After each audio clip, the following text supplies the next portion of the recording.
Hello fellow investors. இந்த வீடியோவில் சில குளோபல் அப்டேட்ஸ் பார்க்கலாம், சில ஸ்டாக் மார்க்கெட் அப்டேட்ஸ் பார்க்கலாம், சில இண்டிவிஜுவல் கம்பெனிஸ் பற்றின அப்டேட்ஸும் பார்க்கலாம். அண்ட் நான் ஒரு இன்ட்ரெஸ்டிங்கான விஷயம் உங்கள் கூட ஷேர் பண்ண போகிறேன். ஸ்டாக் அனாலிசிஸை சிம்பிளிஃபைடாக உங்கள் கூட நான் ஷேர் பண்ண போகிறேன். அதாவது ஒரு 1 பேஜ் ப்ராசஸ் மூலயமா ஒரு 1 பேஜில் இருக்கிற 15 கொஸ்டின்ஸை படிச்சுட்டு அதுலேருந்து நம்ம ஒரு ஸ்டாக்கை வாங்கலாமா ஹோல்ட் பண்ணலாமாங்கிற டிசிஷனை எப்படி எடுக்கிறதுங்கிற சில ஐடியாஸ் உங்கள் கூட ஷேர் பண்ண போகிறேன். இது கண்டிப்பாக உங்களுக்கு யூஸ்ஃபுல்லாக இருக்கும் நம்பி தான் ஷேர் பண்ணுறேன். வாங்க வீடியோக்குள்ளே போகலாம். ஃபர்ஸ்ட் குளோபல் அப்டேட், UAE ஓபக்லேருந்து எக்ஸிட் பண்ண போறதா ஒரு நியூஸ் வந்திருந்தது.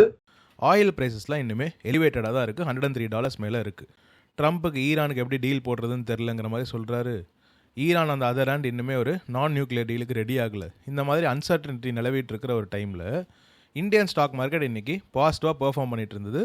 அதை பார்க்கும்போது எனக்கே கொஞ்சம் ஷாக்கிங்காக தான் இருந்தது. இந்தியன் ஸ்டாக் மார்க்கெட்ஸ் ஹாப்பியாக இருக்கிற அளவுக்கு எந்த நியூஸுமே இல்லைங்கிற மாதிரி தான் தோணுச்சு.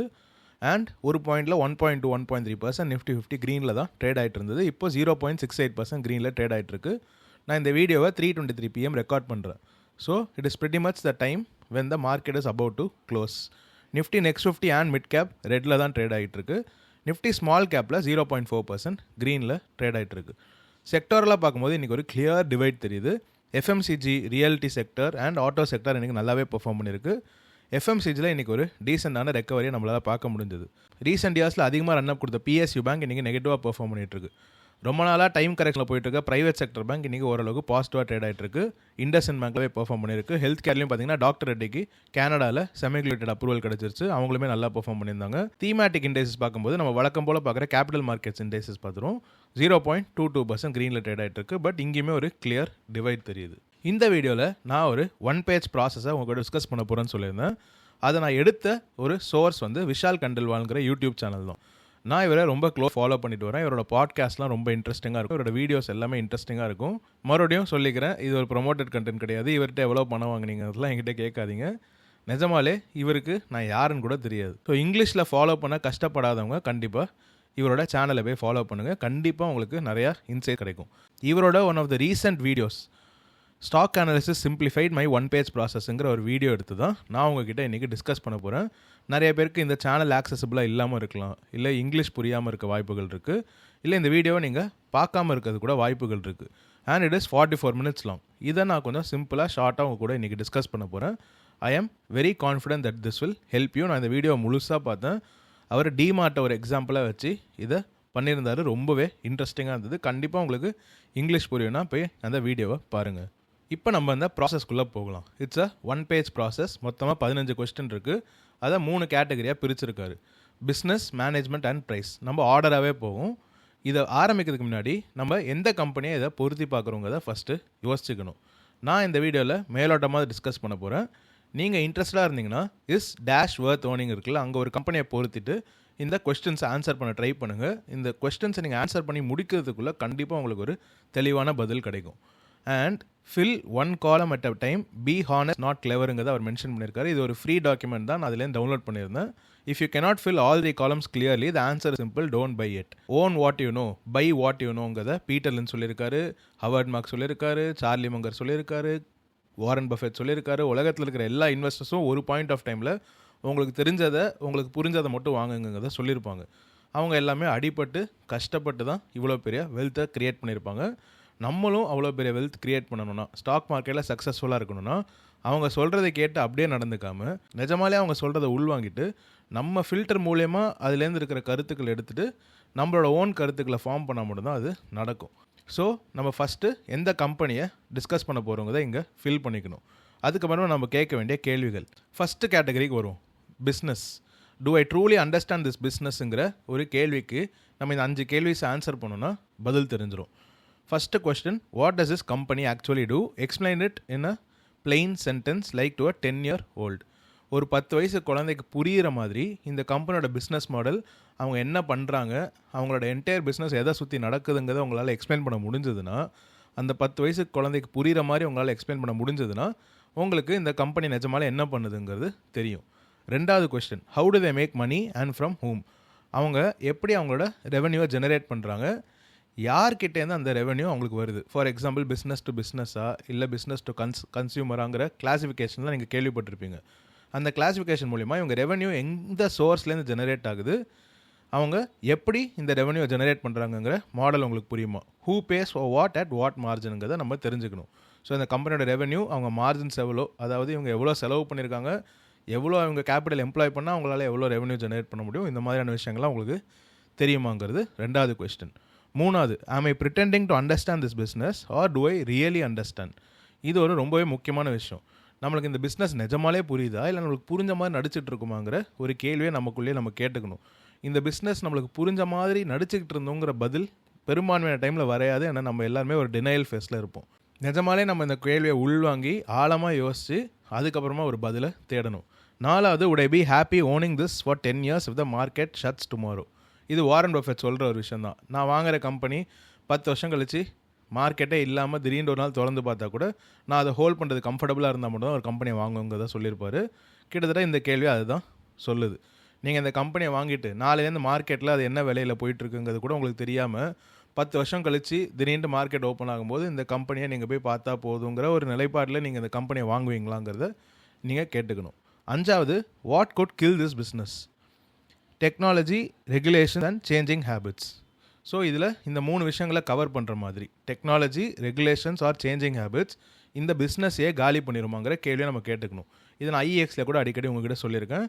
Regulation is a hover rank இருந்தாலும் இந்த பிஸ்னஸை அது கொல்லாது. But market is pricing as if this is killing the business. CMS இன்ஃபோசிஸ்டம்ஸில் கேஷ் மேனேஜ்மெண்ட் போயிருச்சுன்னா இந்த பிஸ்னஸே அழிஞ்சுங்கிற மாதிரி சொல்கிறாங்க. பட் அப்படி போகாதுங்கிற ஒரு கேள்வியை நான் எனக்குள்ளே நிஜமாலே கேட்டுட்டு அந்த பிஸ்னஸ் அதையும் தாண்டி நிலைக்குங்கிற ஒரு எதிர்பார்ப்பில் தான் இன்வெஸ்ட் பண்ணியிருக்கேன். ஸோ இந்த மாதிரியான கேள்விகளை நீங்கள் வாங்கணும்னு நினைக்கிற அந்த பிஸ்னஸ்க்கும் கேட்கணும். ஸோ பிஸ்னஸை நிஜமாலே நம்ம புரிஞ்சிருக்குமாங்கிறத இந்த 5 கேள்வியை நம்ம கேட்டுட்டு அதுலேருந்து வர பதில்லையே நம்மளுக்கு ஓவரால் பதில் of do I truly understand the business கிடச்சிரும். ரெண்டாவது, management. Can I trust these people with my capital. நிஜமாலே நம்ம இந்த மேனேஜ்மெண்ட் டீமை நம்பி நம்ம கேபிட்டலை போடலாமாங்கிற கேள்விக்கு இந்த 5 கேள்விகள் பதில் சொல்லும். ஃபஸ்ட்டு கேள்வி, would I trust these people to run my family's money. இதில் எனக்கு அவ்வளோவா உடன்பாடு இல்லை. நான் என் ஃபேமிலி மணியெல்லாம் கொடுத்து அவங்க இதை ஒழுங்காக பார்த்துப்பாங்கங்கிற நம்பிக்கை வந்தால் தான் ஒரு கம்பெனியில் இன்வெஸ்ட் பண்ணணுங்கிறது கிடையாது. எனக்கு இதில் அவ்வளோவா உடன்பாடு கிடையாது. நான் கால்குலேட்டடான ரிஸ்க்ஸ் கூட சம்டைம்ஸ் எடுக்கலாம். ஸோ இந்த கொஸ்டனுக்கு எனக்கு பதில் தெரிஞ்சாலும் அது நெகட்டிவாக இருந்தாலும் that won't be a mood killer for me. ரெண்டாவது, how do they treat minority share holders when no one is வாட்சிங்.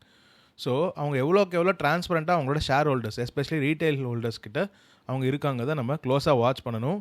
அடிக்கடி இன்ஃபர்மேஷன் ஷேர் பண்ணிக்கிட்டே இருக்காங்களா, இல்லை ஒன்லி ரெகுலேஷன் சம்மந்தப்பட்ட இன்ஃபர்மேஷன் ஷேர் பண்ணுறாங்களா, இன்ஸ்டிடியூஷன்ஸ்க்கு அதிகமான விஷயங்கள் ஷேர் பண்ணுறாங்களா, ரீட்டைல் இன்வெஸ்டர்ஸ் அவங்க நெக்லெக்ட் பண்ணுறாங்கிற கேள்விகள்லாம் நம்ம க்ளோஸாக வாட்ச் பண்ணணும்.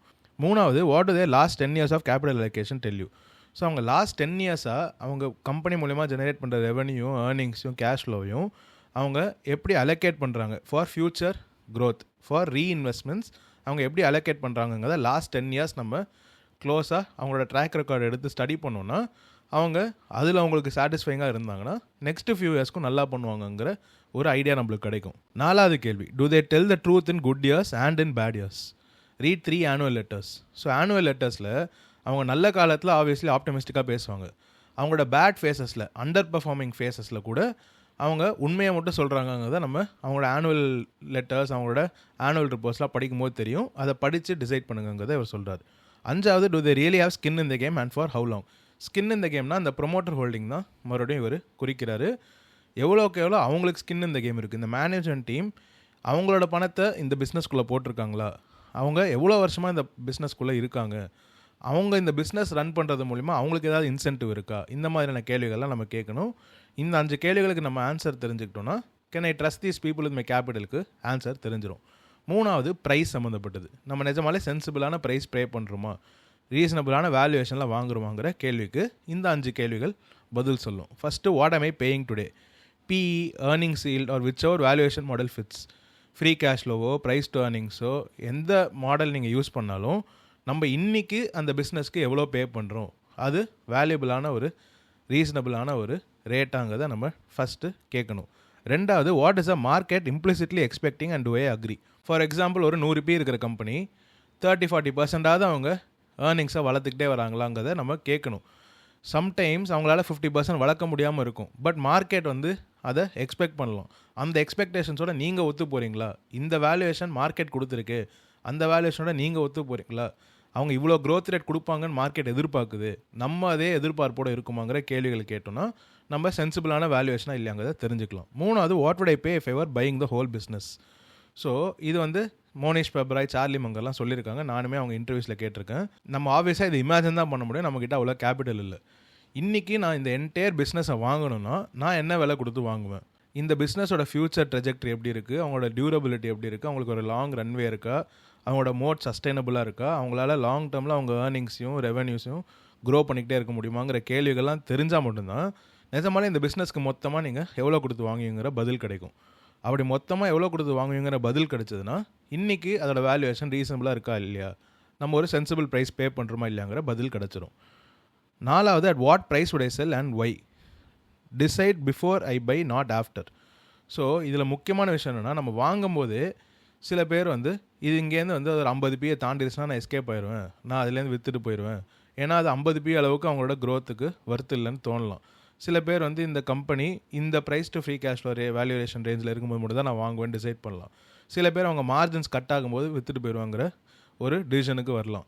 சில பேர் அவங்களோட ரெவன்யூ க்ரோத் கொஞ்சம் கொஞ்சமாக டிக்ளைன் ஆகும்போது விற்றுட்டு வரலன்னு டிசைட் பண்ணலாம். ஸோ இந்த மாதிரி எனி வேல்யூவேஷன் மெட்ரிக்கோ இல்லை எனி அதர் ப்ரைஸ் ரேஞ்சோ மைண்டில் ஃபிக்ஸ் பண்ணிவிட்டு இந்த இடத்துக்கு வந்தால் நான் இவ்வளோ புக் பண்ணுவேன், இவ்வளோ ப்ராஃபிட் புக் பண்ணுவேன், இவ்வளோ பார்ஷலாக எக்ஸிட் ஆகும், இல்லை இவ்வளோ மொத்தமாக எக்ஸிட் ஆகுங்கிற டிசிஷனை வாங்குறதுக்கு கொஞ்ச நாள் முன்னாடி ஒரு காமான ஃபேஸ் இருக்கும், அப்போவே யோசிக்கணுங்கிறத இவர் சொல்லுவார். இது ரொம்பவே இன்ட்ரெஸ்டிங்கான ஒரு பாயிண்ட். வாங்கிறதுக்கு முன்னாடியே எக்ஸிட் ஸ்ட்ராட்டஜியை பிளான் பண்ணணும். இப்போ சிம்பிளாக சொல்லணும்னா அதான் உண்மை. அஞ்சாவது, if this drops 40% next month do I buy more or panic. இன்றைக்கி நான் வாங்க போகிற கம்பெனி அடுத்த மாதமோ இல்லை அடுத்த ஒரு வருஷத்துக்குள்ளேயே 40% விழுந்துச்சுன்னா நான் மேலும் அதிகமாக வாங்குவேனா இல்லை பயப்படுவேனா? நம்ம வாங்குகிற கம்பெனி கண்டிப்பாக கீழே விழும், கண்டிப்பாக உடனே ஏறுங்கிற கட்டாயம் கிடையாது. But markets are irrational. Sometimes நீங்கள் ரீசனபிள் ப்ரைஸ்ன்னு நினச்சி நிஜமாலே அது ரீசனபிள் ப்ரைஸில் இருந்தால் கூட மார்க்கெட் அந்த கம்பெனியை மேலும் அடித்து கீழே கொண்டு வரும். ஒரு 20% 30% கரெக்டாகி கீழே வரும். அப்போவும் நீங்கள் தைரியமாக வாங்க ரெடியாக இருப்பீங்களா இல்லை பேனிக் மோடுக்கு போவீங்களாங்கிற கேள்வியை கேட்டுக்கிட்டிங்கன்னா நீங்கள் சென்சிபிள் ப்ரைஸை பே பண்ணுறீங்களா இல்லையாங்கிற கேள்விக்கு உங்களுக்கு பதில் தெரிஞ்சிடும்.